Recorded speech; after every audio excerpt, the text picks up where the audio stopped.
കണ്ണില്ലാത്തപ്പോഴാണ് കണ്ണിൻ്റെ വില അറിയാന്ന് പറയില്ലേ? അതുപോലെ തന്നെയാണ് അമ്മ ഒരു ദിവസം മാറി നിന്നപ്പോഴാണ് അമ്മയുടെ ആ ഒരു പ്രസൻസ് എത്രത്തോളമാണെന്നുള്ളത് മിസ് ചെയ്യുന്നത്.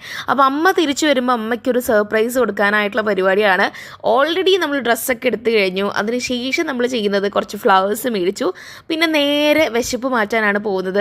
അമ്മയില്ലാത്ത കാരണം ഈ ഫുഡൊക്കെ ഇച്ചിരി ശോകമായിരുന്നു. നമ്മുടെ തങ്കപ്പൻ ഷെഫായിരുന്നെങ്കിലും ഇന്ന് ഇച്ചിരി ഉപ്പ് കൂടിയിട്ടുണ്ടായിരുന്നു. അപ്പോൾ അത് കാരണം അവനെയും കൊണ്ട് ഫുഡ് കഴിക്കാനായിട്ട് നമ്മൾ റൗണ്ടിലാണ് പോയത്.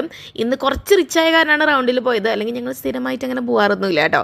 അങ്ങനെ റൗണ്ടിൽ പോയി ഫുഡൊക്കെ കഴിച്ചു. അതിനുശേഷം ജ്യൂസൊക്കെ കുടിച്ചു. പിന്നെ നമ്മൾ ഒരു കേക്കൊക്കെ സെറ്റ് ചെയ്തിട്ടുണ്ടായിരുന്നു കേട്ടോ. ഫുഡ് കൊള്ളായിരുന്നു. ഉച്ചയ്ക്കൊന്നും കാര്യമായിട്ട് കഴിക്കാത്ത കാരണം നല്ല വിശപ്പുണ്ടായിരുന്നു. അങ്ങനെ ഈ വിശപ്പിൻ്റെ വിളി കണ്ടാൽ അറിയാലോ എങ്ങനെയാണ് നമ്മുടെ പ്ലേറ്റ് ഇരിക്കുന്നത് എന്നുള്ളത്. അങ്ങനെ ഫുഡൊക്കെ കഴിച്ച് ജ്യൂസൊക്കെ കുടിച്ച് കേക്കൊക്കെ വാങ്ങി ഞങ്ങൾ നേരെ വീട്ടിലോട്ട് പോകുന്നത്. എക്സൈറ്റഡ് ആയിട്ട് അമ്മ വരുന്നതും കാത്താണ് കേട്ടോ. അപ്പോൾ അമ്മ വരുന്ന വിശേഷങ്ങൾ